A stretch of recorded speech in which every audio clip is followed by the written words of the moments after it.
Hello everyone. Welcome to English Easy Story, where we make English learning simple and fun. I'm Mark, your guide on this journey.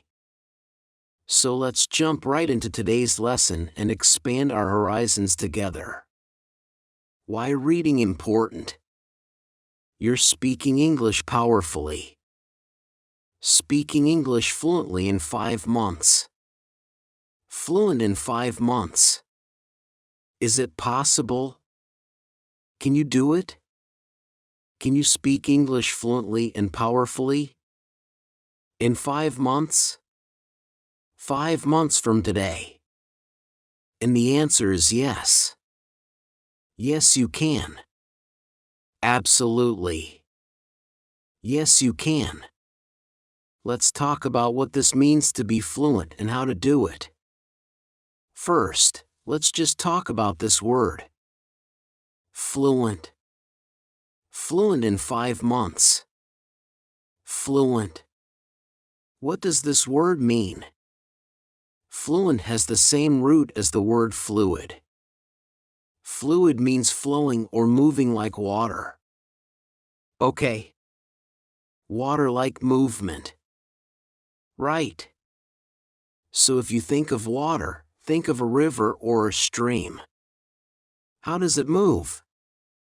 It moves smoothly. That's why I use the name Easy English. Water moves smoothly, and that's how fluent or fluency works. We're talking about a smooth movement. Now, if we're talking about English, what are we talking about? It's the smooth movement of words, phrases, and sentences of the language. It means you speak in a way that's fairly smooth and natural. The opposite of fluent would be to speak like this. Like, right. That's the opposite of fluent. It means the words are not coming out smoothly, easily, or naturally. That's not fluent. So we're talking specifically about speaking when we say fluent or fluency. We're talking about speaking and how the words come out. That's the meaning of fluency. The real meaning of fluency: flowing like water. I often use the phrase powerfully or speak powerfully. So again, you're confident when you speak. The words come out fairly easily. They flow out. This does not mean perfection. If you're fluent, you're conversationally fluent. It means you're fluent when you have a normal conversation. You're not perfect. You will make mistakes. You'll make grammar mistakes. You might make some pronounced mistakes. Hey, I make mistakes sometimes. Still. So you're going to make mistakes. It's not perfection. Number 2, fluency does not mean like a native speaker. When you speak fluently, it does not mean you speak at the same level as I do. I learned English from when I was a baby, so it does not mean like a native speaker. That's a much higher level of English speaking. That's very, very advanced. You don't need that advanced level to speak fluently for your words to come out easily, for you to communicate effectively. Fluency is sort of the first level of communicating effectively. The words come out fairly easily. What else do you need? A huge amount of vocabulary to speak fluently. No, you don't. Because again, we're talking about conversational fluency. So when you are fluent and you're conversationally fluent, what does it mean? It means you speak and communicate fairly easily, effectively, and powerfully in normal conversations. Normal, everyday conversations. Normal everyday topics. So not talking about special topics like economics or business or something from school. No. Every day. You know, talking about the weather. Talking about your feelings. How you feel. Talking about what you did today or yesterday or what you're going to do tomorrow. You know, buying a train ticket. Going shopping. Those everyday normal conversation lines that we have for that. You only need about 4,000 words of vocabulary. Some people say less. Some people say a little more. I'll just give you the average. Around 4,000 words. That's not a huge amount. It's not small. It's not tiny, but it's not huge. So if you can use 4,000 words fairly easily in natural phrases, you're fluent. You're conversationally fluent. Are you finished with English at that point? No, you're not. You still have a long way to go if you want to be like a native speaker or close to a native. But you can certainly be fluent in 6 months. So what it means is you speak powerfully, naturally, smoothly, fairly smoothly. With mistakes, you will definitely be making mistakes still after 6 months. Don't worry about it. As long as people understand you. As long as you're communicating well, you're fluent. Let's talk about the next part of this. Fluent in 5 months. 5 months? What do we mean by that? Well, honestly, if we talk about 5 months, talking about months is not really the best way to talk about time for your goal of speaking English in 5 months. Because you can imagine. Imagine we have 2 students. One student only listens to English 1 hour per week, and the other one listens to English 16 hours per day. After 6 months, there's going to be a huge difference between these two. If someone only does 1 hour per week, they will not be fluent in 6 months. It's not enough time, really. We should talk about hours rather than days or weeks or months or years. It's the hours. It's the number of hours you spend learning English that's important. So when we're talking about getting fluent in 6 months, there are 2 important things. There's quantity, meaning the amount, especially the amount of hours. And there's quality. Quality is how you use those hours every day. Because how you learn is also very, very important. You could spend 6 hours a day learning English, but do it in a way that's not effective. Low quality. So you need both quantity and quality to achieve this goal. Let's first talk about the quantity. How many hours do you need to become fluently conversationally fluent? Well, it's different for every person. I can't give you an exact number. I'll give you a very general number. Let's say about 600 hours. About 600 hours of quality. Effective English learning, study, practice, training, about 600 hours. Now, for some people, it will be more. Might be 1,000. And for some it might be less. So we'll just say as a general average guess, about 600 hours.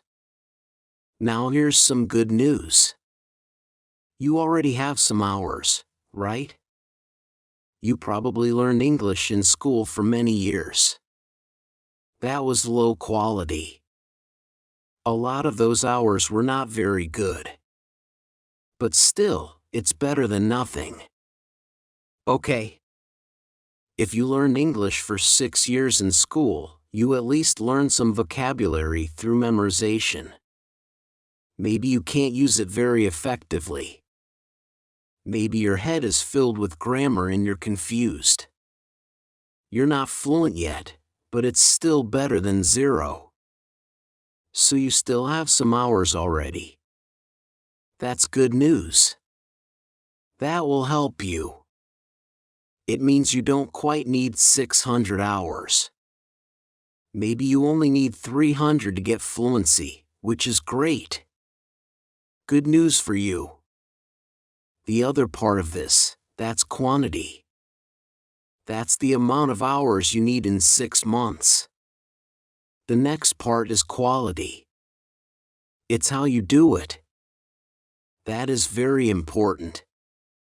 As I said in school, low quality. You might learn English in school for 1,000 hours. But the problem is, you're memorizing lists of vocabulary that you quickly forget. You're memorizing long lists of grammar that you can't use when you speak.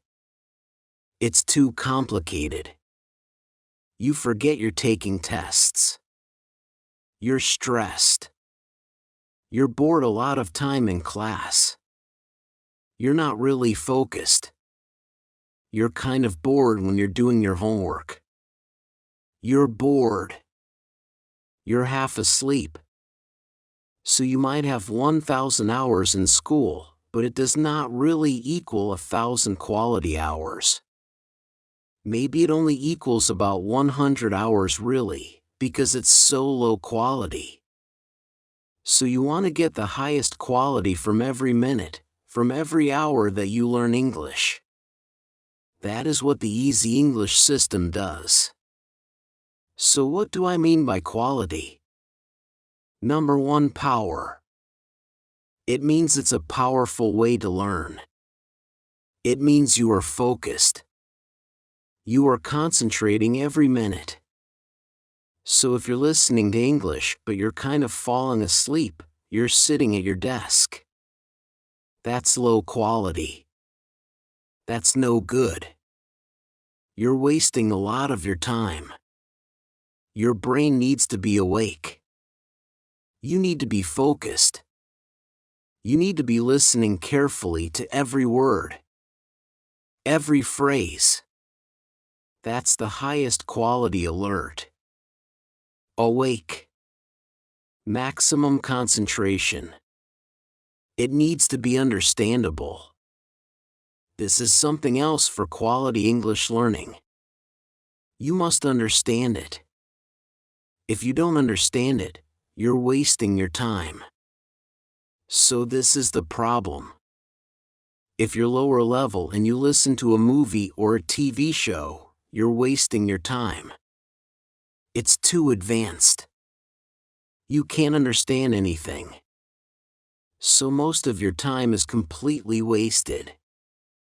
You're watching 2 hours or an hour of TV, but really, you're getting almost no quality English learning. So you must understand it. It can be a little difficult, but not too difficult. Very, very important. Understandable is super important. That's part of quality. Next, you need to have some emotion. Positive, even negative sometimes, but especially strong positive emotions will help you learn much faster. That's also part of quality. It's why I use stories a lot in Easy English. Just think about it. When you learn something with no emotion, just kind of flat, it's much easier to forget. But if you learn something with excitement, energy, passion, or sometimes even fear or humor, laughter, you are more likely to remember it for a long time. So it needs to be emotional and energetic. Emotion and energy go together.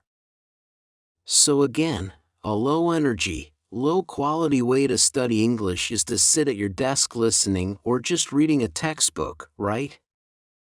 It's low energy. Your mind starts to go to sleep. You're wasting a lot of your time. But if you're up, if you're moving, if your heart's beating, you've got energy going through your body. You're feeling good. You're smiling. You're awake. Your brain wakes up. Everything is much more effective. Everything you do, you will remember better. You will learn faster. This is so important. You need the highest quality time to achieve this goal. I'll give you a quick example of this. Let's say you're trying to learn the verb to cuddle. To cuddle. That's a nice little word, to cuddle. Now the low-quality way. The school way. The normal way to learn to cuddle would be to look in the dictionary for the verb, to cuddle, and to write down the meaning and then to memorize it. To cuddle. To cuddle. To cuddle is repeated a lot, right? It's boring, so it's probably going to be low energy. There's no emotion. You're just trying to memorize it. And then you probably have a list of a lot more words. You're also trying to memorize.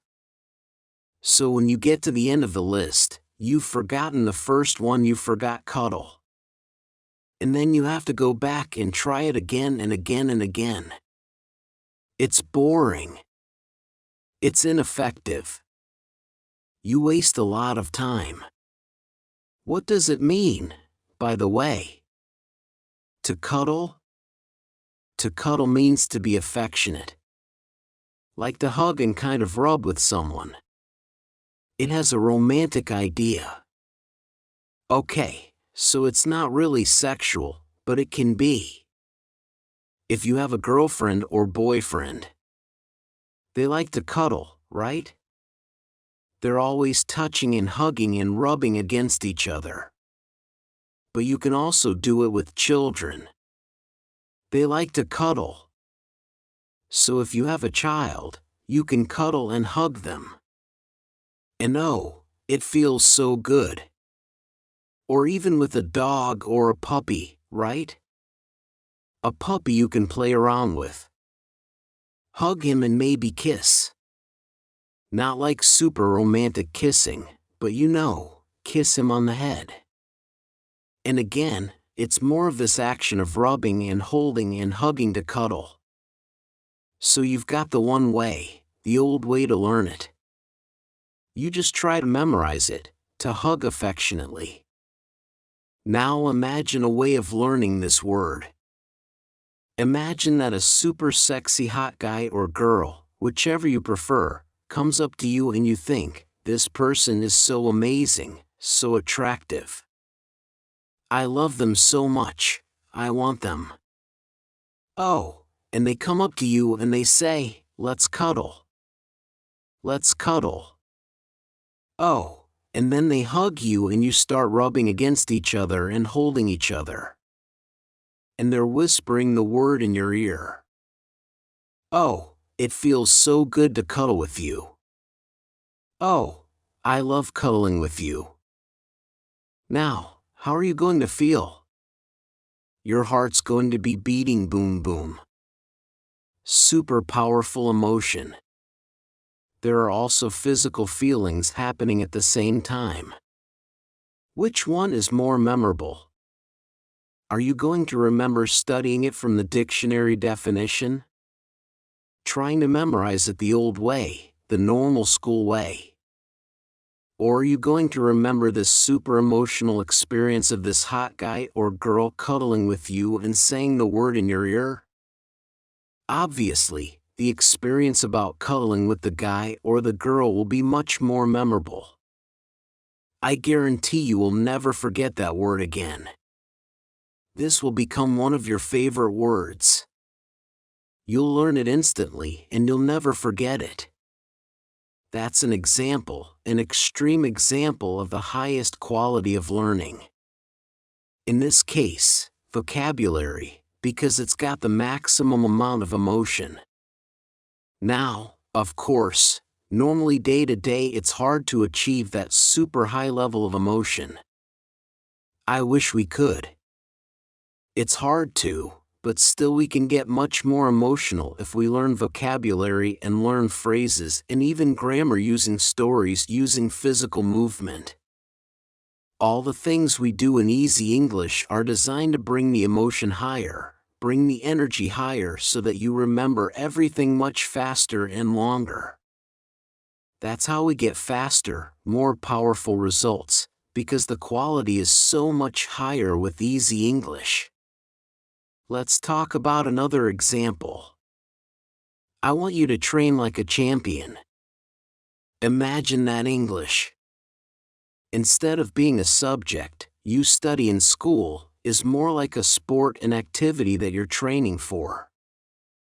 Like you would for a sport, right? To be a champion English speaker, you are a champion English speaker. How would you train like a champion? I do jiu-jitsu. Brazilian jiu-jitsu. It's my hobby. So let's imagine two jiu-jitsu fighters.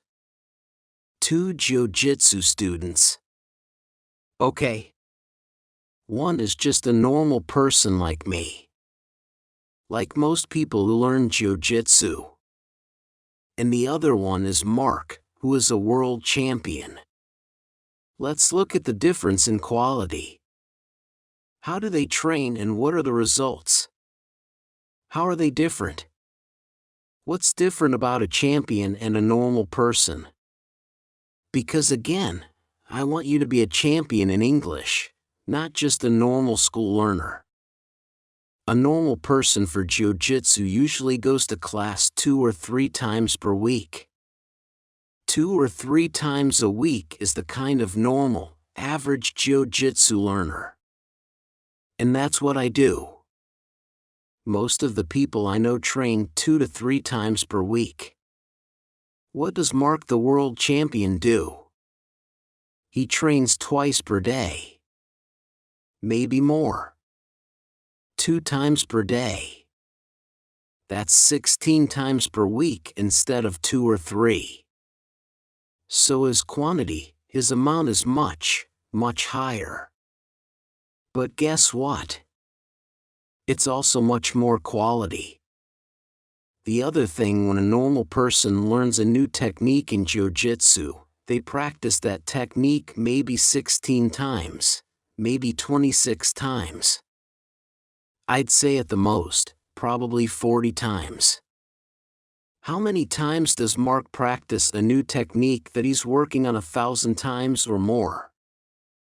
The amount of repetition that a champion gets in their practice, in their training is much, much higher. Again, so much higher quantity repetitions. It's the amount of time, the number of hours per day, and also the amount of repetition they get is so much higher for a champion. And then the quality. What about the quality, the amount of focus? So for a normal jiu-jitsu learner, they think of it as kind of a hobby. That's how I think of jiu-jitsu. It's a hobby. So I go and I try to pay attention. I'm focused. Of course I'm awake when I'm there. I'm enjoying myself. But Mark or another champion is much, much higher than that. They are totally focused. They are super high energy. They are serious. They are concentrating every minute. They are learning every minute. They're training the intensity. The emotion is super high. They're also consistent. Normal people who are learning something like jiu-jitsu or any sport as a hobby, some days you feel good and you try really hard, and some days maybe you're a little tired, a little lazy. You don't try your best and it's kind of up and down day to day. It's different. A champion like Mark. Every moment. Every day. Every training. It's 160% effort all the time. How? 160% energy? All the time. 160%. Passion and emotion. All the time. Every minute. Every hour. Every week. Every month of training. The emotional quality.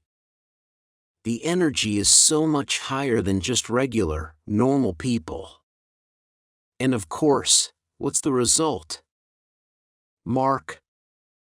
Super fast improvement world champion. Normal people still improving, but slowly slow improvement. I'm getting a little better at jiu-jitsu, but it's very slow. Most people, they improve, but slowly. Nothing like a champion. Normal people will never become world champions. We can learn from this example because we see this in all sports, in all different skill areas. The same idea of quantity and quality. That's what determines the amount of success you have, how powerful your results are, and how fast your improvement is. So I want you to be a powerful champion. I want you to be the mark of English learning. You can be a champion English speaker. You can speak English powerfully and fluently. In 5 months from now, you can do it. You will do it. When you use the easy English system, the highest quantity you can get. And of course, most importantly, the highest quality. Every single time you listen to English, learn English and train with English. Quality, quality, quality. That's what easy English is about. Now another important point. Don't let anyone else tell you that you cannot do this. Don't let anyone else tell you can't do anything in life, not just about English, anything. There are always people out there who will tell you can't do it. It can't be done. You can't be fluent in 6 months. You can't make a lot of money. You can't start your own business. You can't. You can't write. There are always these negative people in life. I promise you, anytime you try to do something amazing, anytime you try to succeed, anytime you push yourself, there will be people telling you can't do it. There will be people trying to make you feel weaker. I don't know if it's jealousy. I don't know if they're disappointed in their own life. I don't know why they do it, but they do. There are just a lot of negative people in the world who will criticize you, who will tell you can't do it. You shouldn't do it all the time. Don't listen to these people. Champions do not listen to negative people. Champions. Just ignore those people. See, my job is the opposite. I always call myself an English coach, not a teacher. I think teachers are too negative. I just don't like the word teacher. Coach. Right? A coach. My job is to be your coach. And as your coach, I want to destroy doubt. I want to destroy a weakness, okay? I want to build your power. I want to build and increase your confidence. I want you to believe in yourself. I want you to dream bigger. I want you to dream more powerfully. I want you to believe that you can do it. That you will do it whatever you want in life. Certainly English. But anything else that you want in your life, you can do it. It is possible. You can be powerful in your life. You can speak English powerfully. You can be fluent in 6 months. You can eventually become like a native speaker if that's what you want. You can do it. You do have the power. Trust yourself. Don't listen to all the people who say, no, no, no, you can't, you can't. No, you can. And you will. Will it always be easy? No, but you're strong. You will find the strength. You will find the power. You can, and you will be a champion. Just believe in yourself. That is my message to you. Think like a champion. Act like a champion. Train like a champion with English, and you will speak English powerfully and fluently. In 5 months. Maybe less, maybe more. It's your decision. You can, and you will do it. Be a champion and trust yourself. And go to Easy English channel and practice every day. See you next time. Thanks for joining me today on Easy English. If you found this lesson helpful, don't forget to like, subscribe, and click the bell icon to stay updated with all our latest videos. Keep practicing and stay curious, and I'll see you in the next lesson. Happy learning, everyone! Hello, everyone! Welcome to Easy English Academy, where we make English learning simple and fun. I'm Mark, your guide on this journey. So let's jump right into today's lesson and expand our horizons together. Chapter 1. The Clarkson family lived in the country near Cambridge, about half a mile from the nearest village and about a mile from the river. They had a big old house with a beautiful garden, a lot of flowers, and many old trees. One Thursday morning in July, Mark came in from the garden. She was a tall, fat woman, 30 years old. It was the hottest day of the year, but she wore a warm brown skirt and yellow shirt. She went into the kitchen to get a drink of water. Just then the phone rang. Cambridge, 1379. Mark said the Clarkson family had a big old house with a beautiful garden. Hello, this is Lena. I want to talk to Mother. Mother isn't here. Mark said she's at the doctor's. Why? What's wrong? Nothing's wrong. Mark said. Why are you telephoning? You are going to come this weekend. Mother wants everyone to be here. Yes, I want to come. Lena said I'm phoning because I have no money for the train ticket. No money? Mother is always giving you money. This phone call is very expensive. Lena said coldly. Tell Mother, please. I need the money. Mark put the phone down. She took a cigarette from her bag and began to smoke. She felt angry because her sister always asked for money. Lena was 20 years old, the youngest in the family. She lived in London, in one room of a big house. She wanted to be a singer. She sang very well, but she could never get work. Mark went back into the kitchen and began to make some sandwiches. Just then the back door opened and her mother came in. It's very hot, Molly said.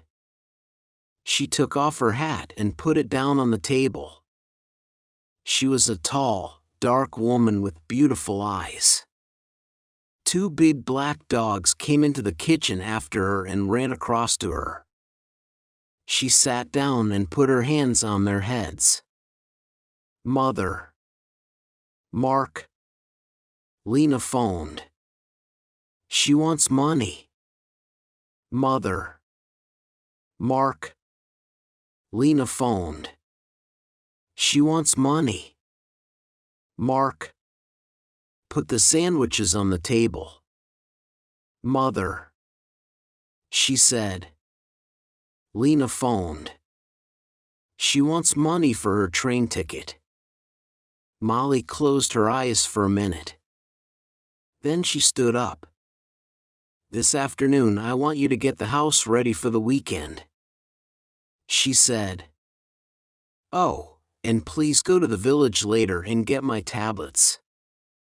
Yes, Mother, Mark said. Molly went to the door. Mother, please wait a minute, Mark said. Peter Hobbs came here this morning. He's very angry with you about that letter. He lost his job, you know. Why did you write to his office?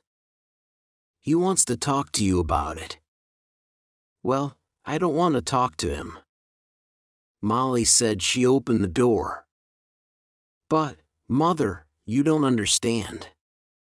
He's 17, and it was his first job. He's very, very angry. He says he's going to kill you. Molly did not answer. She went out of the room and closed the door. Chapter 2. It was 7 o'clock on Saturday evening. Mark stood at the window. A car drove slowly up to the front door and stopped. A tall man with white hair got out. It was Albert, the husband of Molly's sister. Here's Uncle Albert, Mark said. Always late. She went out of the room and opened the front door. Albert came in and went at once to Molly. Oh, dear. I'm very late. I am sorry, Albert said, 50 years old today. What a wonderful dress. Molly did not smile. Thank you, Albert. We're all getting older tonight.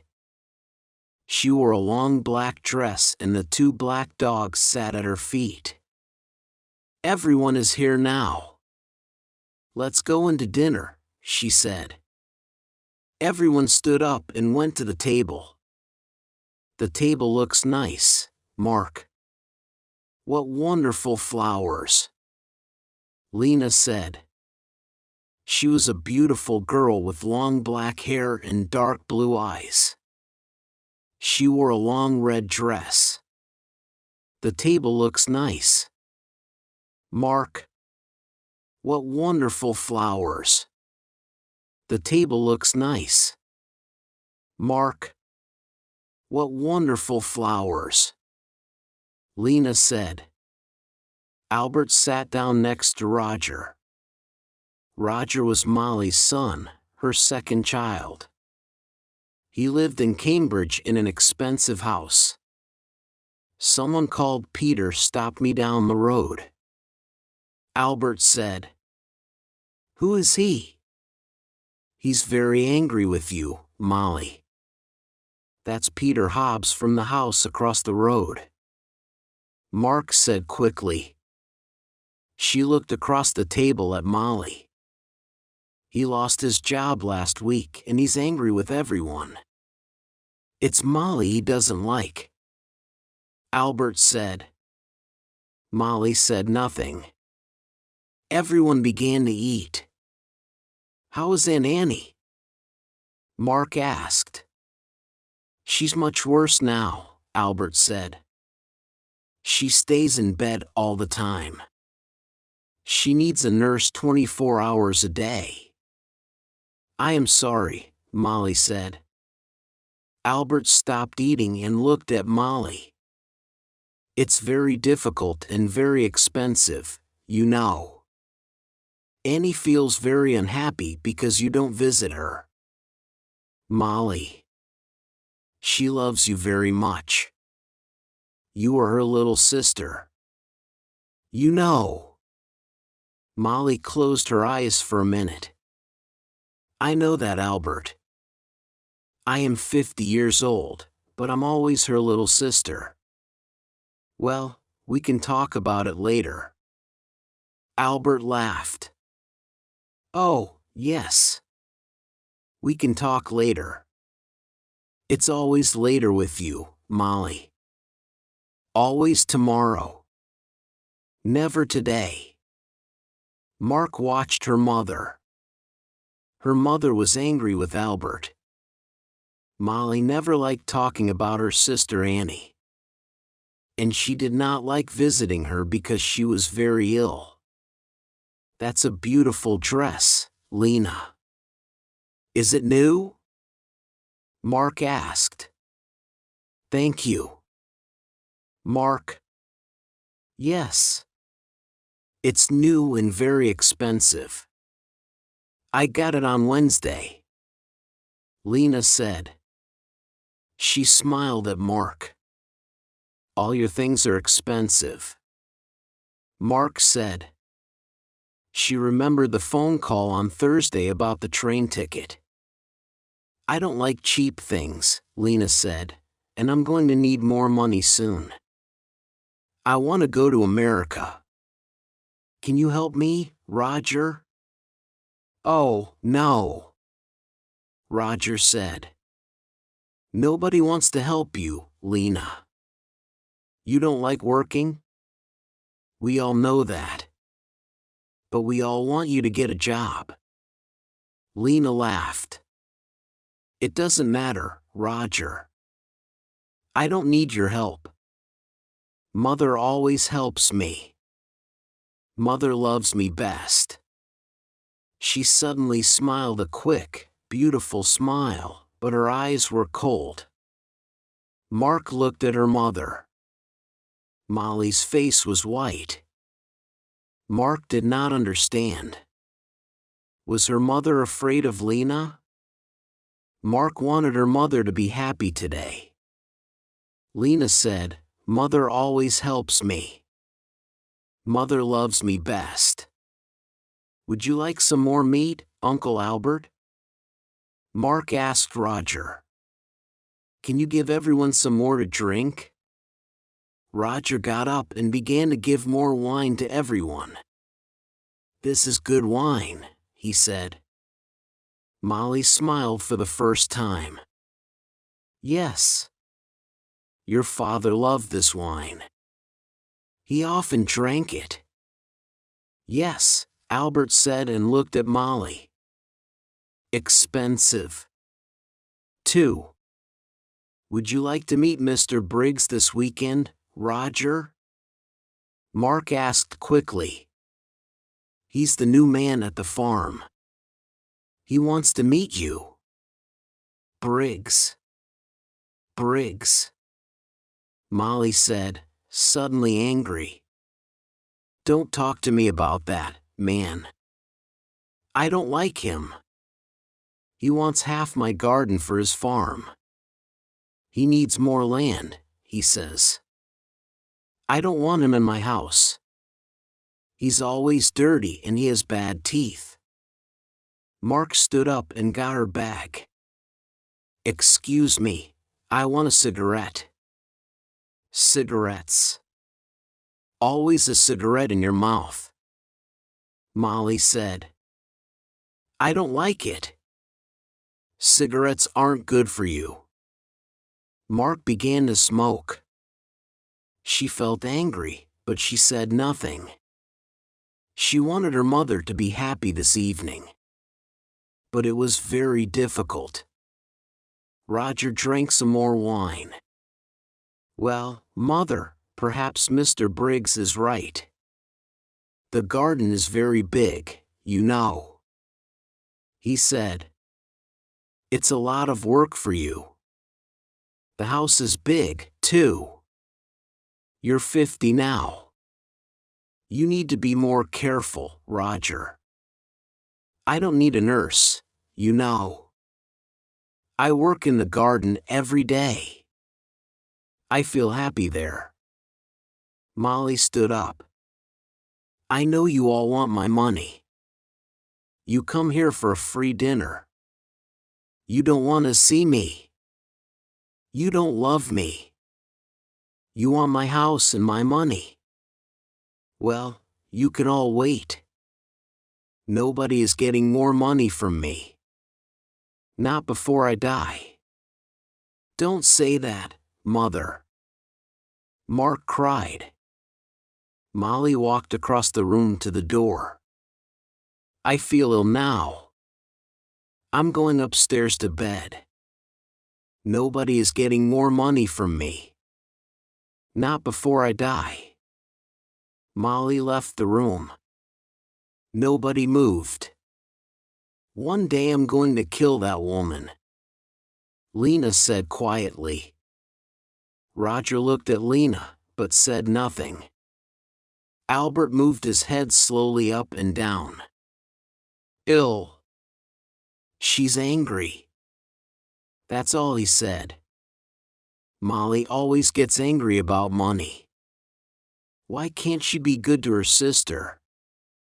And he's going to die soon. Molly knows that. Mark finished her cigarette and stood up. Would everyone like some coffee? Come into the kitchen and let's drink it there. Chapter 3. Early next morning the house was quiet. Suddenly there was a cry from the room next to Roger's, his mother's room. Roger opened his eyes and looked at the clock. It was nearly 7 o'clock. He got out of bed and opened the door quietly.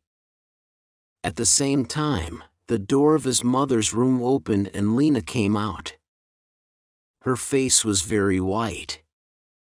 Roger. It's Mother. I brought a cup of coffee for her and I found her dead. She's dead? Dead in her bed. She cried. Roger went quickly to the door of his mother's room and looked in. The window was open, but the room was warm. Molly was on the bed, one hand under her head. Roger went across to the bed and put his hand on her arm. It was cold.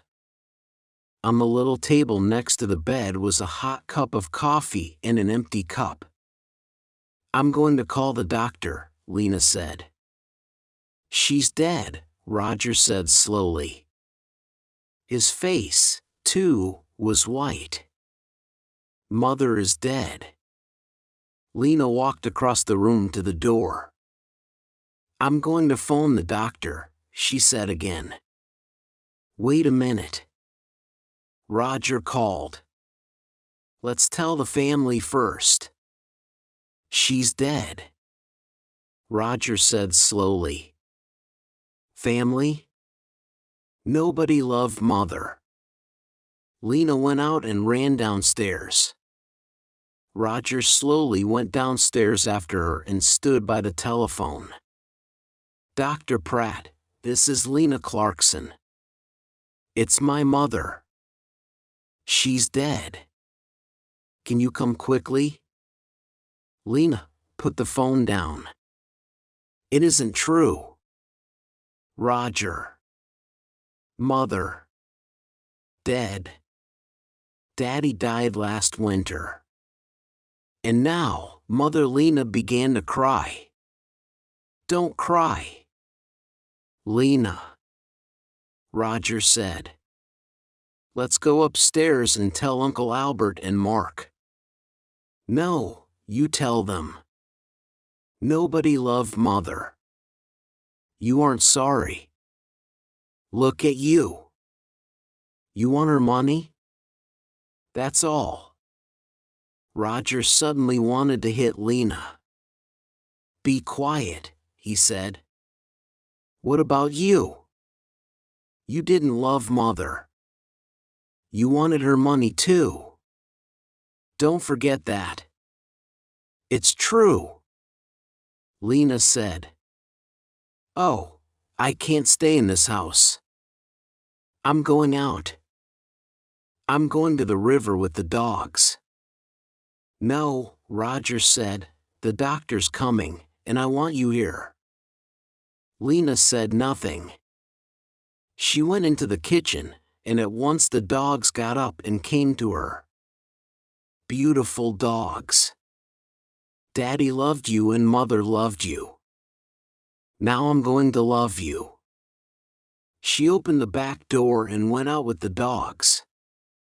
Roger did not move. He stood by the telephone. It's true, he thought. I am happy about the money. I needed money and now I'm rich. Things are going to be easier for me now. But Mother, why didn't I love her more? And now she's dead. Slowly, Roger went back upstairs. He wanted to dress before Dr. Pratt arrived. Dr. Pratt was a little fat man without much hair. He was the family doctor, and he knew all the clerks and family very well.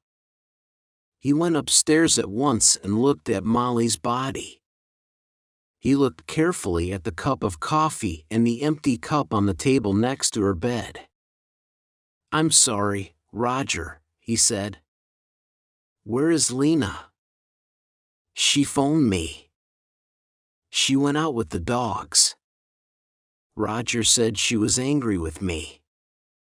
Angry with everyone? Had Pratt said nothing for a minute. This is going to be very difficult. I'm going to phone the police. Roger. Police? Why? What's wrong? I don't know. Your mother wasn't ill. I saw her on Thursday and she was very well. Why did she die? I don't understand. I want to find out, Dr. Pratt said. Why did she die? I don't understand. Roger went across to the window and looked out at the garden. It was a beautiful summer morning. The sky was blue and the garden was green. It was all very quiet. His mother loved this garden, but Tom Briggs wanted the garden. And Roger wanted the garden, too. Roger felt worse and worse. Your mother took sleeping tablets. Dr. Pratt said. Did you know on Thursday she had a new bottle of tablets? But I can't find it here in her room. I didn't know. Roger said very well. Let's go downstairs and you can phone the police. Roger went into the kitchen and made some coffee. Just then, Lena came in with the dogs. Roger, she said. Look, I'm sorry. I was angry and said some angry things. It doesn't matter. Roger said. Here you are. Have some coffee. Dr. Pratt is phoning the police. Did you know Mother took sleeping tablets? Well, the bottle is not in her room. What? I don't understand. Lena took the coffee and began to drink. Her eyes looked big and dark. Just then, Dr. Pratt came into the kitchen. They're coming at once. He said. Lena, I'm sorry about your mother. Dr. Pratt, I want to tell you about last night. Everyone was very angry. Be quiet. Roger said quickly. Lena never thinks before she opens her mouth. He thought angrily. Lena did not look at Roger. Last night Mother went to bed early. Because everyone. Don't tell me. Dr. Pratt said you can tell the police. Roger's face went red. Suddenly he felt afraid.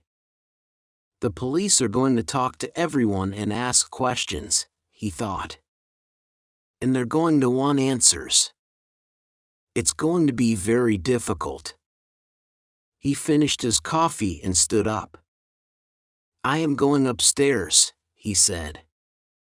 I'm going to tell Uncle Albert and Mark about Mother and about the police. Chapter 4. The police arrived very quickly. There were a lot of them. Some of them with cameras went upstairs to Molly's room to detectives. Talked to Dr. Pratt in the kitchen. The family waited in the sitting room. It was a hot day again, and the windows were open. The dog sat quietly at Lena's feet. Nobody talked. Mark smoked. They waited for a long time. Suddenly the door opened and the two detectives came in. Good morning. I am Detective Inspector Walsh, and this is Sergeant Foster. The inspector did not smile. He was a big man in an old black suit and a black hat and coat. He wore a coat because he always felt cold. Last night someone put sleeping tablets in Mrs. Clarkson's hot milk. We are going to question everybody, and we need a room. Please. A lot of police arrived very quickly. Roger stood up. I'm Roger Clarkson. You can have my father's old office. Come with me. It's along here. The office was not a very big room, but there was a table and 3 or 4 chairs. Roger opened the window. I would like to talk first to your Uncle Albert King. Inspector Walsh said he took off his hat and coat and sat down behind the table. Of course, said Roger, and left the room. Sergeant Foster waited by the door. He was a very tall young man, with black hair and a nice smile. He was not very happy this morning because he usually played tennis on Sunday mornings. He was one of the best players at the Cambridge Tennis Club. Albert came in and sat down. I'm going to ask some questions, Mr. King, the inspector said, and Sergeant Foster is going to write it all down. Albert looked at his feet. Yes. It's your job. I know that. Tell me about last night. Inspector Walsh asked quietly. You were angry with Mrs. Clarkson. Sergeant Foster is going to write it all down. Sergeant Foster is going to write it all down. Albert looked at Inspector Walsh for the first time. Yes, I was. Everyone was angry. Roger was angry. Lena wanted money to go to America. Then there's a man called Tom Briggs. He wants half the garden for his farm. Molly was a rich woman. I need money because my wife, Annie, Molly's sister, is very ill. I told Molly this. What happened next? Well, Molly was angry with everyone and went upstairs. We went into the kitchen for coffee. Mark wanted everyone to go up and say goodnight to Molly. She lives here with Molly, so she wanted Molly to be happy. At first, Roger said no. He was angry and didn't want to see his mother. And did you see Molly in her room? Yes. I was tired and I went upstairs first. I went to Molly's room and asked her for money again, but no. There was no money for her sister. Albert stopped and put his hand over his eyes. Inspector Walsh watched Albert for a minute. Did you hear noises after you went to bed? Everyone went into Molly's room to say goodnight, I think. Later I heard someone. He or she went downstairs. That was about midnight. Very well, Mr. King. Thank you. You can go now. Albert left the room. Inspector Walsh put his hands behind his head. What time is it? I'm hungry. We're learning a lot, but I need some coffee. Shall I go to the kitchen? Sergeant Foster asked. Oh, no. Later. Let's see. Mark Clarkson next. Mark came in and sat down. She looked down at her hands and said nothing. We found the empty bottle of your mother's sleeping tablets in Lena's room, the inspector said suddenly. Then he waited. Mark's face did not change and she said nothing. Tell me, did your mother get her tablets from the shop in the village? Yes.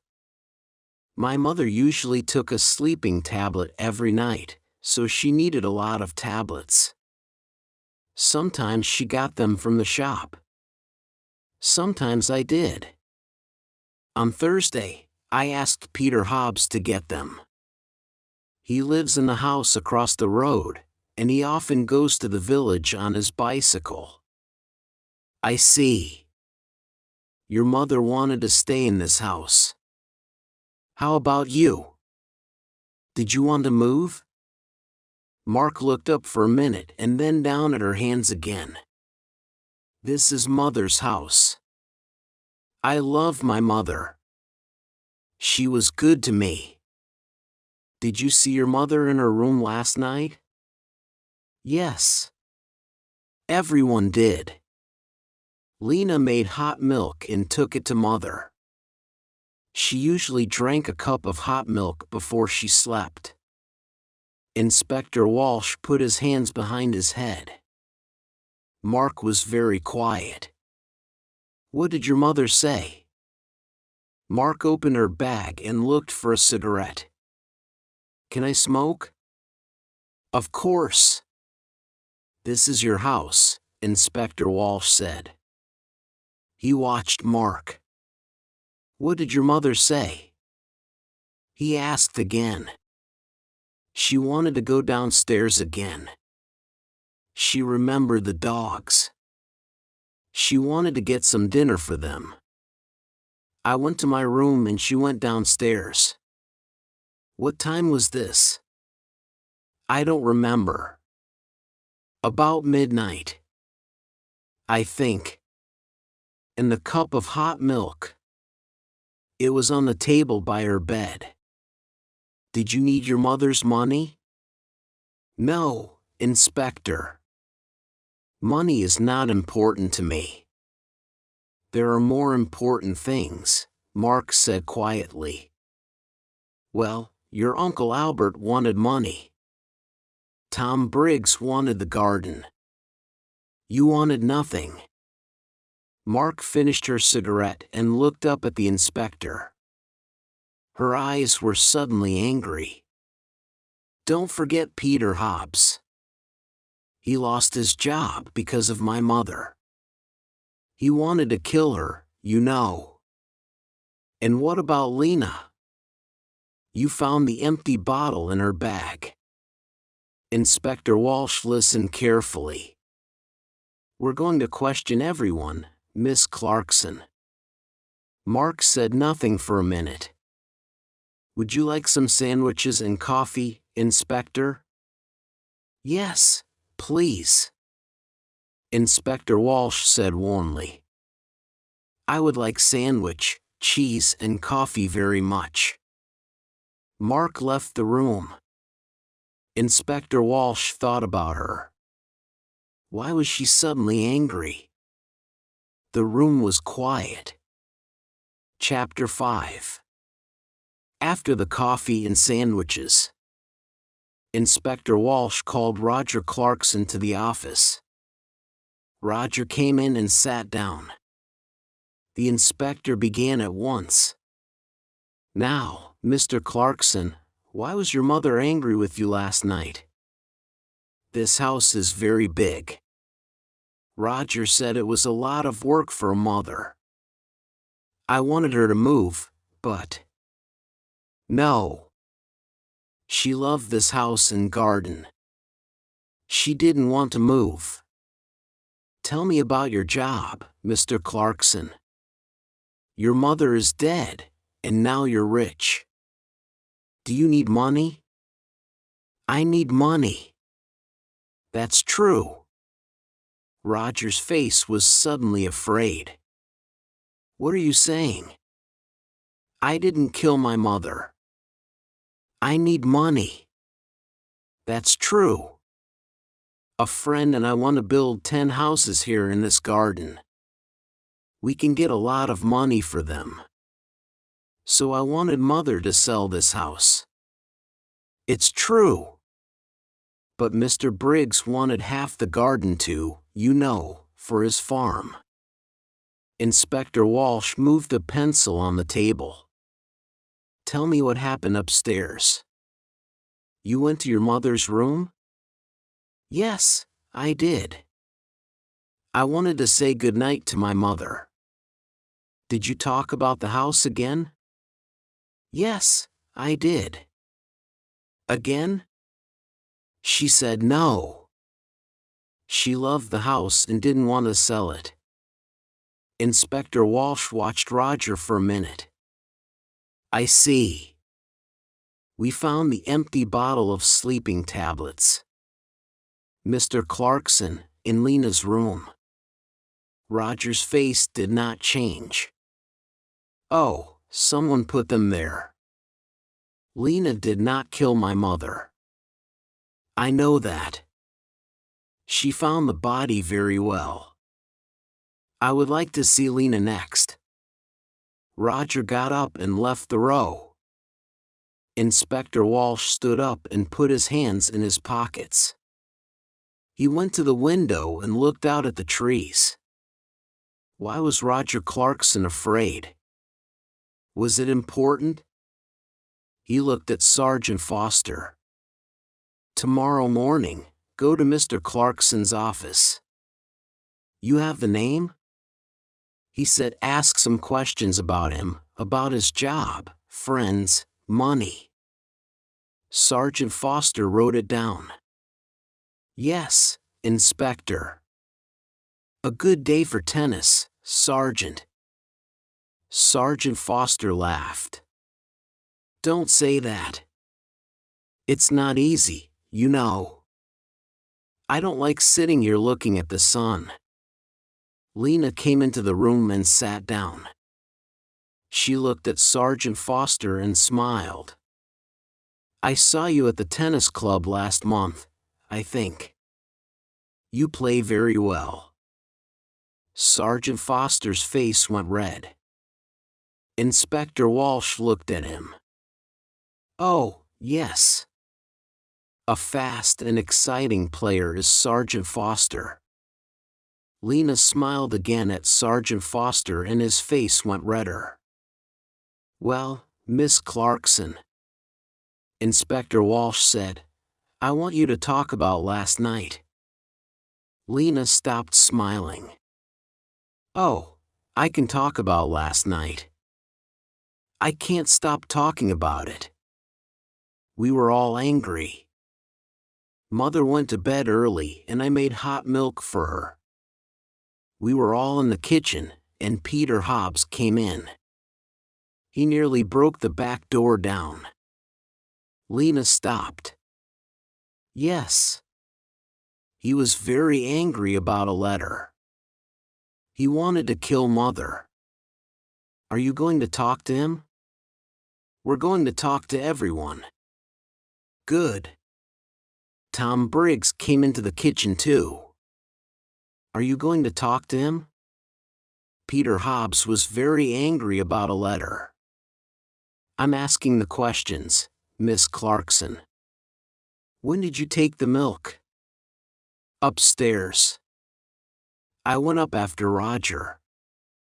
She stopped for a minute. Then she began again.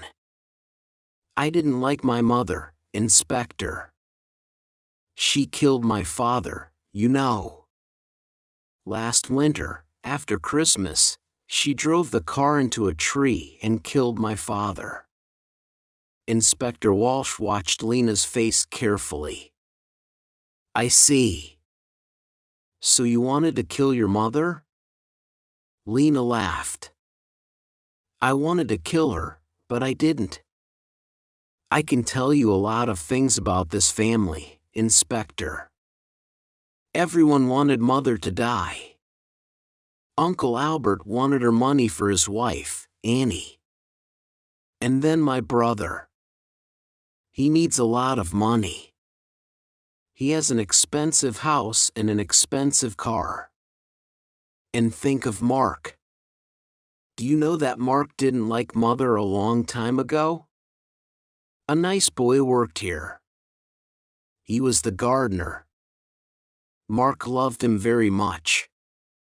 But Mother said no. A gardener was not a good husband for a Clarkson girl. Inspector Walsh listened quietly. All this was very interesting. But was it important? Perhaps. What a happy family. The Clarksons were. We found the empty bottle of sleeping tablets in your room, Inspector Walsh said quietly. He watched her face carefully. Lena stood up suddenly, her face angry. What? I didn't put it there. I'm not going to listen to this. She ran out of the room. Well, Inspector Walsh said. She likes you, Sergeant. You need to be careful. Sergeant Foster laughed, but his face went red again. Someone put sleeping tablets in Molly's hot milk. The inspector said all the family were in the kitchen last night. Peter Hobbs and Tom Briggs were there, too. One of them killed Molly. Inspector Walsh got his hat and coat. Come on. We need to talk to Peter Hobbs and Tom Briggs. Let's get some more coffee first. I'd like a sandwich, too. I'm hungry again. Chapter 6. They found Peter Hobbs under his car. An old green car. He got up slowly. He wore old blue trousers and a dirty orange shirt. We want to talk about Mrs. Clarkson, Inspector Walsh said. Oh, it's about her. Peter said. He looked at the inspector. I know she's dead. Someone in the village told me. Why did you go to the Clarksons' house last night? Mark wanted me to come and see her brother Roger. You're angry. She said come and tell Roger. I went to the house, but nobody opened the door, so I made a lot of noise. And then they opened the door. Old Mrs. Clarkson wasn't there. But I told Roger. I told them all. Peter hit the car with his hand. I wanted to kill that woman. I lost my job. My first job, because of her. Last month, I was in trouble with the police. And that old woman wrote to my office and she told them about the police. I wanted to kill her. Take it easy. Inspector Walsh said. What happened next? I wanted to kill that woman. Mark gave me some coffee, but her brother didn't listen to me. Peter said angrily. Then Tom Briggs came in. He wanted to talk to Roger too. But Roger didn't listen to him. Mark was very unhappy. She nearly cried. Then I went home. That's all I see. Now tell me about the tablets. You went to the village on Thursday. Tablets? Oh, yes, I remember. Mark wanted me to get her mother's tablets from the village. I go to the village on my bicycle. This car doesn't work. Thank you, Peter. That's all. That's all. Peter laughed angrily. You're going to come back, I know that. I know the police's Briggs farm was about half a mile away near the river. It was not a big farm, and the house was old and dirty. Not much money here. Inspector Walsh said Tom Briggs was a young man, about 30 years old, with dirty hands and bad teeth. What's wrong? Excuse me. I'm eating my dinner. He said we can wait. Finish your dinner. Inspector Walsh said we want to ask 1 or 2 questions about last night. Come and wait in the front room, Tom said and opened the door. Inspector Walsh looked at the things in the front room. There was an old black and white television and some books on the table. There was a picture of a happy young girl with long brown hair on the table, too. Inspector Walsh looked at the picture for a long time. Who was the girl? Tom Briggs came back into the front room. Finished? Inspector Walsh asked. You know Mrs. Clarkson is dead. Tom Briggs sat down, suddenly on the nearest chair. What? How did she die? When did it happen? I was there last night. She died last night or early this morning. What did you do last night? Me? Why are you asking me? I went there to meet Mr. Clarkson. Roger, I'm losing money on this farm, and I need more land.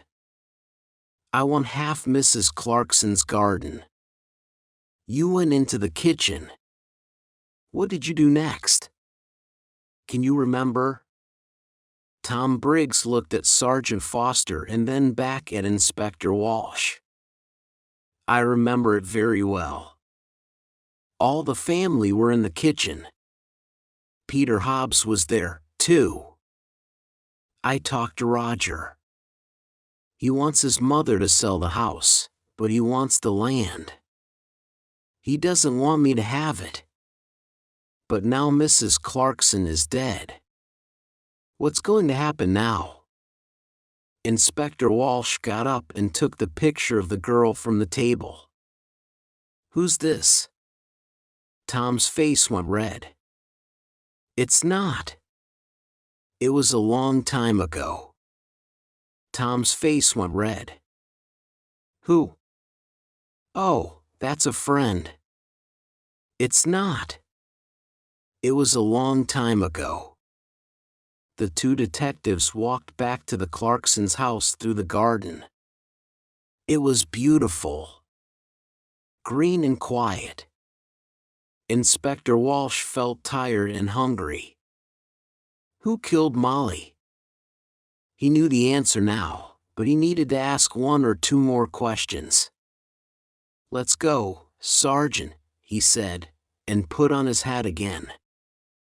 Tomorrow is a new day. Chapter 7. On Monday morning, Sergeant Foster went to Roger's office and asked some questions. And then he went to Albert's house and asked some more questions. Inspector Walsh sat in his office and telephoned. He made phone calls about Peter Hobbs, and he made phone calls about Tom Briggs. And then he had some coffee and sandwiches at 3 o'clock. The 2 detectives drove to the Clarksons' house. The 2 detectives drove to the Clarksons' house. I would like to see everyone, he told Roger. Everyone came into the sitting room and sat down. Inspector Walsh stood in front of the windows and looked at them one by one. I want to talk to you. Someone killed Molly Clarkson. Someone put sleeping tablets in her hot milk and killed her. Nobody wanted to tell me the true story. But now I know the true story. And I'm going to tell you. The two dogs came slowly into the room and sat down at Lena's feet. It was very quiet in the room. The inspector looked at Albert. "Mr. King, your wife is very ill and needs a nurse. You told me this. You didn't tell me about your house. You're selling your house next month because you need the money." Albert was angry. "Last year I asked Molly's husband for some money and he said yes, but then he died in an accident." "Accident?" Lena cried. "That was no accident. Mother killed Daddy because she wanted his money." "Let's talk about you now," Lena said. "Inspector Walsh. You visited your mother every month and you took money from her. Last month she gave you money for your television. This month she gave you money for your telephone. Every month you told your mother. It was no accident. You killed Daddy. I'm going to tell the police. Your mother was afraid of the police, and so she gave you the money. But in the end, she wanted to stop you. Now I know the true story," she told Dr. Pratt. "No more money." She told Dr. Pratt on Thursday, and on Saturday she died. "You took the hot milk to your mother. What did she tell you?" Lena began to cry. "I love Daddy.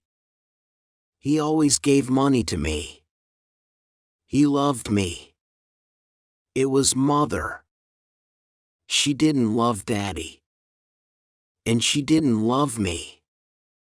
Lena stopped. The dogs got up and went to the door. "It's true. I took a lot of money from Mother. On Saturday she told me. No more money. I wanted to kill her, but I didn't." The dogs came back and sat down again at Lena's feet. Inspector Walsh looked at Roger. Mr. Clarkson also needed money. Roger's face went red. "Don't tell them, please. Mr. Clarkson lost his job last month. He has no money, but he has an expensive house and an expensive car. He likes expensive things." His sisters looked at him, but Roger put his hand over his eyes. "Don't talk to me. It doesn't matter now," Lena said. "Mother is dead, and we have a lot of money. You don't need a job." Roger's face went red again. "Be quiet, Lena. Now." Inspector Walsh began again.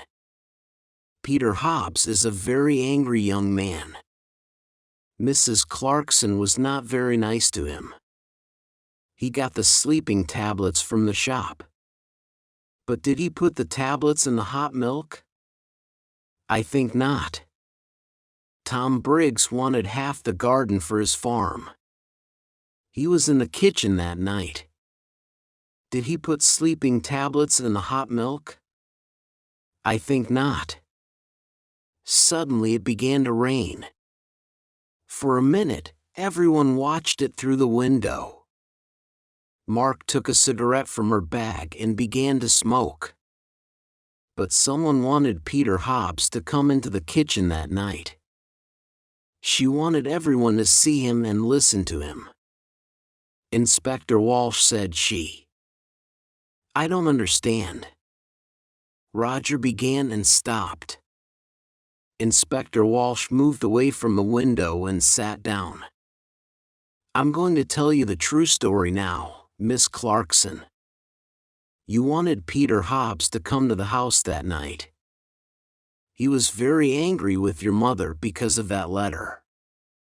He said, "I want to kill her." And you wanted everyone to hear that. Why? Mark's face went white. It's not true. What about Lena? You found the empty bottle in her bag. Lena stood up in my bag. Mark, what are you talking about? Be quiet, please, and sit down. Inspector Walsh said he looked at Mark. It's true. We found the bottle in Lena's bag. But how do you know that? We didn't tell you?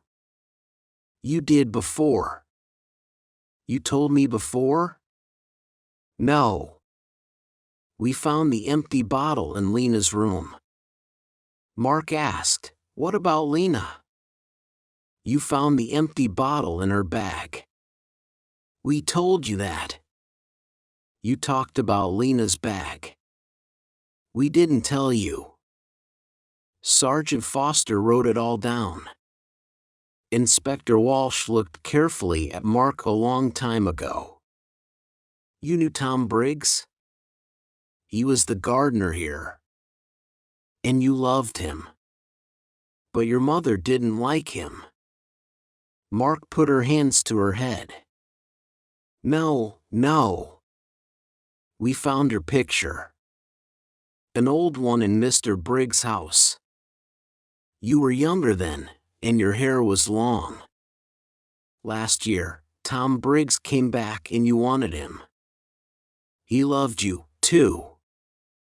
But he had no money. He wanted the garden for his farm. He wanted money.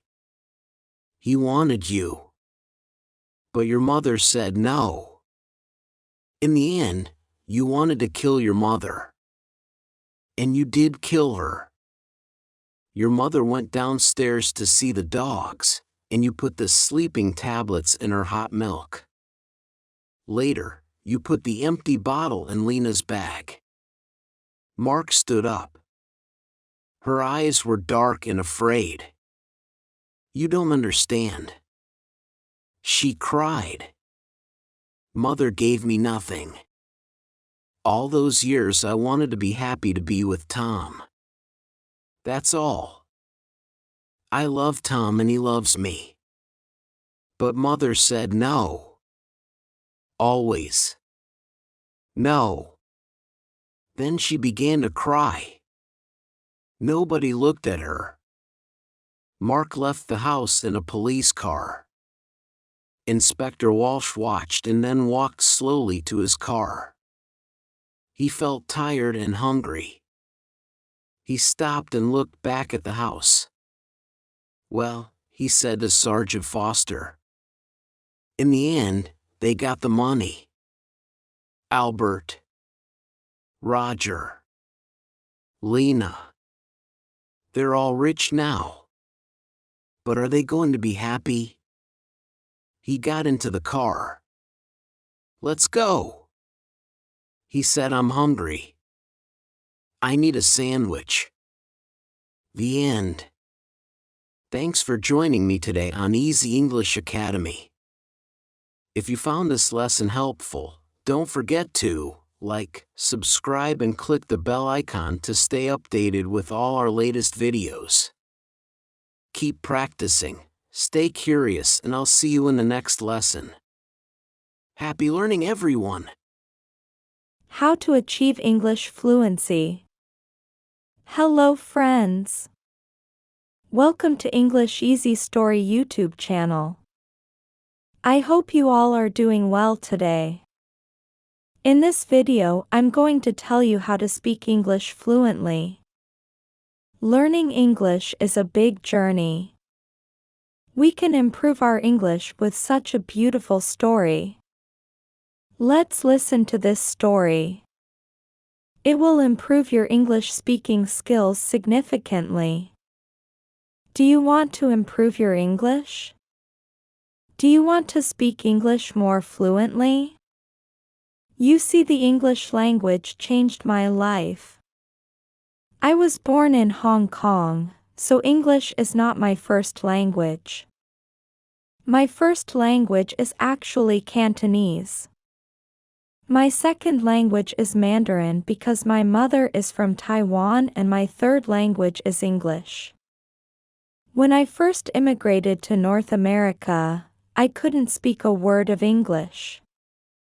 I know some of my fans tune into my videos because they want to learn how to speak English. I find that interesting. So today I want to share with you 5 steps to improve your English fluency. These are the 5 things I did to learn English. Step number 1 to improve your English. Fluency is actually very simple, and that is don't give a damn. That's right. Don't give a damn. Speak whenever, wherever, and however. It doesn't matter if you speak with an accent, I still speak with an accent. And I talk to tens of millions of people every single month. It doesn't matter. Forget how people might judge you. Forget what people might think of you. It doesn't matter. Just speak as much as you can. If they don't understand you, say it again. If they don't understand, you say it again. You just keep saying it. I remember because I spoke with such a thick accent. It sounded like Jackie Chan. I can still speak with some Chinese accent like, hey, yeah, this, then that, like that kind of stuff. But you just speak. You just speak as much as you can because that's how you get comfortable. Understand the culture. To understand philosophies, you need to understand the language. When I learned English, I also learned a lot about the culture, about business. Of course, that's what I do. So language is not just something that you use to communicate. Language is also something that can train your mind. So understand that. Step 4: Immersion. You have to immerse yourself. When I was learning English, I would listen to music every single day. I would listen to English music, English songs, and try to sing along. It was very difficult, and I was listening to rap music, which was way too difficult. So I gave that up. I was watching English movies without subtitles, and at first I wouldn't understand. I would understand maybe 5% of it. Then as my English improved, I noticed I would understand the movie more and more. So you have to immerse yourself. Talk in English. Listen to English music. Watch English movies. Do as much of that as you can, and naturally, you'll pick up the slang, the stories, the phrases. Make it fun. It doesn't have to be studying. Make it fun. Talk to people who speak English. Interact. Connect. Read. Watch. Listen. That's how you get good. That's how I got good. Step number 5 to improve your English fluency is to hang out with people who speak English. I know it sounds obvious, but that's how you do it in college. I saw Chinese students only hang out with Chinese students. Korean students with Korean students, and Japanese students with Japanese students. I did the opposite. I hung out with people who spoke English. I hung out with Caucasians. People who grew up locally, who spoke perfect English. I would talk and hang out, Go to the library and try to talk as much as possible, listen and ask questions to get comfortable. Another thing I did was get a Korean girlfriend who spoke English. I'm not saying that's the only way, but if you want to learn a new language, hang out with someone who speaks that language and you'll be shocked at how quickly you pick it up. Let me give you a bonus tip. Step number 6, go into a state of overlearning. Let me explain. If you're learning a language and you want to get good quickly, you need to go into a state of overlearning.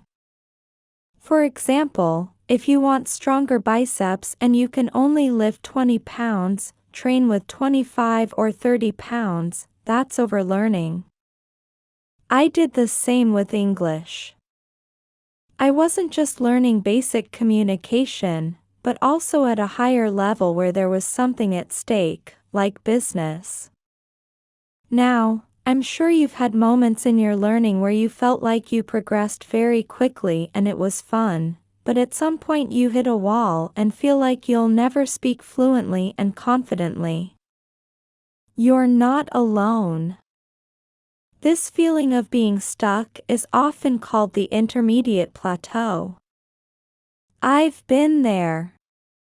It's a comfortable place because you can speak and understand in many situations. But for most of us, it's not enough. We want to enjoy the language as freely as we do. Our mother tongue. As a native speaker, I've never had the experience of learning English as a second language. So I want to bring you an expert who has successfully done it. Here at Real Life English. If you listen to our podcast, chances are you have already heard me on there. But today, I'm here to tell you a little bit about my story and how I went from speaking zero English to the level of English I have today. I'm just like you. I'm an English learner myself, and I had to learn English from scratch in my country, Brazil. I've never been abroad. So I'm going to tell you how I did it, and hopefully that's going to give you some ideas and inspiration for your English journey. But before we get started, make sure you hit that subscribe button and the bell down below, because every week we put out videos to help you speak English with confidence and naturally. Now let's get started. My story with English began when I was 15 years old. As I told you, I come from Brazil and at that time I knew zero English. I couldn't speak, read or write anything in English, but at 15, something magical happened. I started to have this desire to become bilingual. I don't know exactly why, but the idea of using two languages to communicate and express myself was very attractive to me. I also looked around and realized that no one in my social circle knew English. I started to associate knowing English with having a better life in school. I had a friend who took an English course and he was really helpful. He lent me his old course books. Every semester his school would change the books. So he lent me the ones he no longer used. That's how I started, by studying with old course books and a grammar book. He lent me. I was really fascinated because English was always interesting to me. I actively studied it, reading and copying stuff from the books and using another language to write and communicate. However, my speaking was really bad at that time. I would try to read out loud from the books, but the words wouldn't flow and I had no idea how to pronounce many of them. It was frustrating, but I kept going. I did this for 3 years, from 15 to 18. Most of the time I studied with books. That was the first mistake I made. It took me too long to start speaking.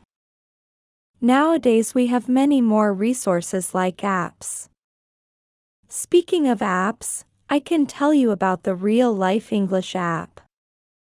With the app, you can have conversations with people from all around the world at the touch of a button. Plus, you can listen to our podcast with transcripts. It's amazing, and I wish I had it when I was learning English 20 years ago when I turned 18. Something magical happened in my life. I started working, and my work experiences were crucial in my English development, especially my speaking and listening skills. My first job was at a drugstore where I worked as a cashier. This drugstore was special because my peers quickly noticed me studying English during lunch. I became the English guy at the drugstore, and every time a foreign customer came in, I was the one called to help. These interactions, though small, were incredibly useful. For example, one time an American customer corrected me when I mispronounced abroad. These corrections helped me improve. Another significant job was working at a call center, where I spoke to Americans on the phone for 6 hours a day, 6 days a week for a year. This was like my version of living abroad. It was my version of an exchange program, speaking to natives every day. This helped my speaking and listening skills tremendously. I only got that job because I already knew enough English from years of study and practice. My immersion in English became serious. Everything I did was in English.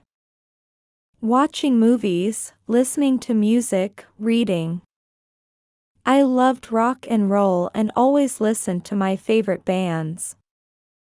With my first paychecks, I bought DVDs to watch movies and series in English. If you want to know my exact step-by-step process to improve your English with movies and TV series, let me know in the comments. I can make another video in the future explaining how I did it. Finally, one weird thing that happened in my life was becoming an English teacher. I started teaching English at 21 and I've been doing it for 1,415 years now. Teaching English and helping people with their English was an experience that helped me master the language to a whole new level. When you teach, it's like learning again. You have to prepare, study and find different ways to explain things. This mental process helps you understand the topic better so you can explain it to your students. It's a win-win situation when you revise the information and study it again and the other person learns new stuff. I've had the pleasure of working with wonderful, more experienced teachers over the years. This experience, along with constant learning and teaching, has helped me master English. Keep learning. Keep developing yourself and look for opportunities to use English daily, whether through work or interactions. Embrace the process and enjoy your journey to fluency. Thank you for watching. And don't forget to subscribe for more videos to help you speak English confidently and naturally. Thank you for watching. And don't forget to subscribe for more videos to help you speak English confidently and naturally. Now let's delve into some more practical steps and personal experiences that might help you on your English learning journey. When I started working at the drugstore, I realized that every interaction was a valuable opportunity to practice my English. I made it a point to initiate conversations with foreign customers, even if it was just simple greetings or helping them find a product. This constant practice helped me get over the fear of making mistakes. Remember, the more you use the language, the more natural it becomes. I also joined English-speaking clubs and groups where I could practice speaking with others who were also learning or fluent in English.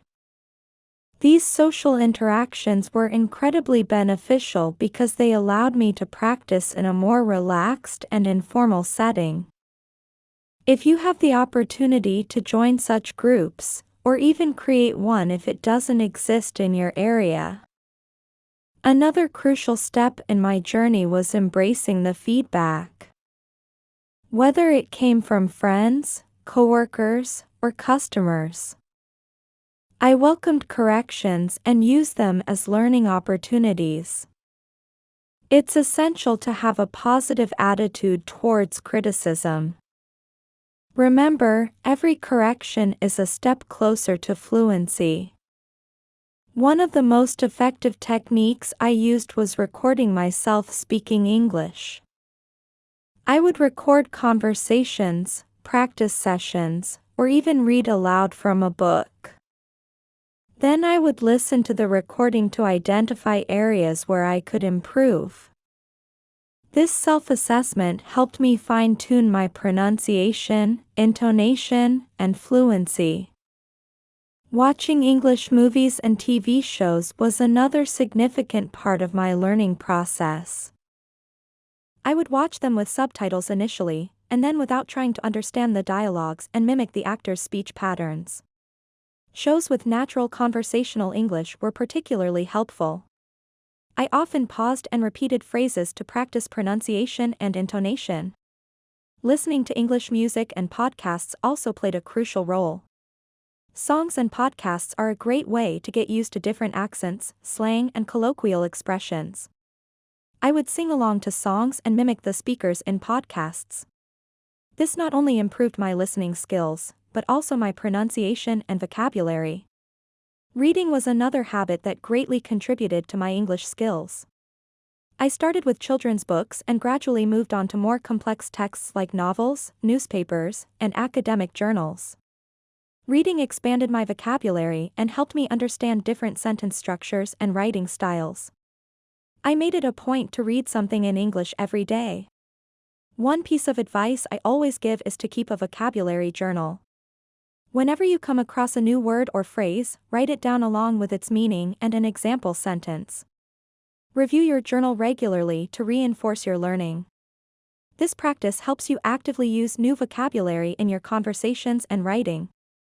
Engaging in online forums and social media in English is another effective way to practice. Platforms like Reddit, Quora, and English learning communities provide opportunities to interact with native speakers and other learners. You can ask questions, share your thoughts, and get feedback on your language. Use. Lastly, having a mentor or a language partner can significantly boost your learning. Find someone who is fluent in English and willing to practice with you regularly. They can provide guidance, correct your mistakes, and help you stay motivated. Remember, learning a language is a marathon, not a sprint. It takes time, effort, and patience. Celebrate your progress, no matter how small, and keep pushing forward. You are capable of achieving fluency. Thank you for joining me today. I hope my story and these tips inspire and help you on your English learning journey. Don't forget to like, comment, and subscribe for more content. As I continued my journey of learning English, I began to realize that immersing myself in the language was crucial. This immersion wasn't just about watching movies or listening to music. It was about integrating English into every part of my daily life. One technique that greatly helped me was changing the language settings on all my devices to English. My phone, computer, router, and even my social media accounts were all set to English. This constant exposure helped me get used to the language in everyday contexts and learn new vocabulary naturally. I also made it a point to think in English. Initially it was challenging because my thoughts would naturally occur in my native language, but with practice I started thinking about daily activities, making plans, and even daydreaming in English. This mental shift was a game changer because it made English a part of my internal dialogue, helping me become more fluent and spontaneous in my speech. Engaging in conversations with native speakers was another significant milestone. At first, it was intimidating, but I soon realized that most people are patient and understanding when they know you're learning. I joined language exchange programs where I could practice English with native speakers in exchange for teaching them my native language. This mutual learning environment was beneficial and made the practice sessions more enjoyable. Traveling, although not always feasible, can provide an excellent opportunity for immersion. Even short trips to English-speaking countries can expose you to different accents, dialects, and cultural nuances. If traveling is not an option, virtual travel through documentaries, virtual tours, and travel blogs can also be effective. Writing in English was another area I focused on. I started by keeping a daily journal where I wrote about my day, my thoughts, and my feelings. This practice helped me improve my writing skills and allowed me to express myself better in English. I also participated in online writing communities and forums, where I could share my writings and get feedback from native speakers. Another tip that I found incredibly useful was learning idiomatic expressions and slang. These are often not taught in traditional language courses, but are essential for sounding natural and understanding. Casual conversations. Watching sitcoms, stand-up comedies, and reality shows helped me pick up these expressions. I made a habit of noting them down and using them in my conversations. In addition to informal language, I realized the importance of understanding and using professional and academic English. This was especially important for my career. I started reading industry-specific articles, research papers, and attending webinars and conferences conducted in English. This exposure not only improved my language skills, but also kept me updated with the latest trends and developments in my field. Public speaking was another area I worked on. Initially, speaking in front of a crowd was daunting, but I joined a local Toastmasters club which provided a supportive environment to practice public speaking.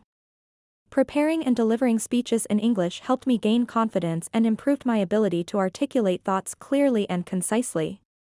Teaching English, as I mentioned earlier, was a turning point in my language learning journey. Explaining concepts, grammar, rules, and vocabulary to students reinforced my own understanding and mastery of the language. It also taught me patience and empathy, as I could relate to the struggles of my students. Teaching is indeed a two-way street where both the teacher and the students learn from each other. Consistency and persistence are key when learning a language. There were times when I felt demotivated and frustrated, especially when I hit plateaus in my learning. During these times, I reminded myself why I started learning English in the first place. I also set small, achievable goals and celebrated each milestone, no matter how small. These little victories kept me motivated and moving forward. Finding a community of fellow learners was another source of motivation.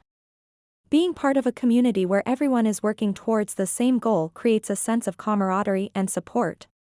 We shared resources, study tips, and encouraged each other. This sense of belonging and shared purpose made the journey less lonely and more enjoyable. One of the most important lessons I learned was to embrace mistakes. Making mistakes is a natural part of the learning process. Instead of being embarrassed or discouraged, I viewed mistakes as learning opportunities. Each mistake was a step towards improvement. This mindset shift made a significant difference in my confidence and progress. I also experimented with different learning methods to find what worked best for me. Some people learn best through visual aids, while others prefer auditory or kinesthetic methods. I discovered that a combination of reading, writing, listening, and speaking worked best for me. Using a variety of resource sources and methods kept the learning process interesting and effective. Setting specific, measurable, attainable, relevant, and time-bound SMART goals helped me stay focused and track my progress. For example, instead of a vague goal like improve my vocabulary, I set specific goals like learn and use 10 new words each week. These concrete goals gave me a clear direction and a sense of accomplishment as I achieved them. Incorporating English into my hobbies and interests made learning more enjoyable. I love cooking, so I started watching cooking shows and reading recipes in English. I also enjoy sports, so I followed English-speaking sports channels and read sports articles. Connecting language learning with my passions made it feel less like a chore and more like a fun activity. Practicing mindfulness and relaxation techniques helped me manage the stress and frustration that sometimes come with learning a new language. Techniques like deep breathing, meditation, and positive visualization helped me stay calm and focused, especially during challenging moments. Learning about the culture associated with the English language was also enriching. Understanding cultural references, humor, traditions, and etiquette gave me deeper insights into the language and made my interactions more meaningful. It also fostered a greater appreciation and respect for the diversity within English-speaking communities. Using technology to aid my learning was a game changer. Language learning apps, online courses, and virtual reality experiences provided interactive and engaging ways to practice English. These tools offered flexibility and convenience, allowing me to learn anytime and anywhere. Reading extensively in English was another practice that significantly improved my language skills. I explored various genres, from fiction and nonfiction to poetry and technical writing. This not only expanded my vocabulary, but also exposed me to different writing styles and perspectives. Book clubs and reading groups were great for discussing what I read and gaining deeper insights. Developing a routine was crucial for consistent progress. I dedicated specific times each day to different aspects of language learning. For example, mornings were for reading and writing, afternoons for listening and speaking practice, and evenings for watching English shows or interacting with language partners. This structured approach ensured balanced and comprehensive learning. Engaging in creative activities like writing stories, poems, or even song lyrics in English tapped into my imagination and made the learning process more enjoyable. Creativity allowed me to play with words and expressions, making the language more personal and memorable. Volunteering in environments where English is the primary language helped me practice in real-life situations, whether it was helping at community events, tutoring others, or participating in local organizations. These experiences provided practice all hands-on practice and enhanced my confidence. Reflecting on my progress regularly helped me stay motivated and identify areas for improvement. I kept a language learning diary where I noted my achievements, challenges, and goals. Reflecting on my journey reminded me of how far I had come and inspired me to keep pushing forward. Finally, maintaining a positive attitude and believing in my ability to learn English was essential. Self-doubt and negative thoughts can hinder progress. I practiced positive affirmations and surrounded myself with supportive people who encouraged and believed in me. This positive environment fostered a growth mindset and kept me motivated. To all the English learners out there, I want to say that your journey might be challenging, but it's also incredibly rewarding. Every effort you put in brings you closer to fluency. Remember to be patient with yourself. Stay consistent and celebrate your progress with determination and the right strategies. You can achieve your language learning goals. Thank you for joining me on this journey. I hope my story and these tips inspire and help you on your English learning path. Don't forget to like, comment, and subscribe for more content that will help you speak English confidently and naturally. Keep practicing, stay motivated, and most importantly, have fun with your learning. Until next time, take care and happy learning. Thanks for watching. Don't forget like, share and subscribe my channel, English Easy Story.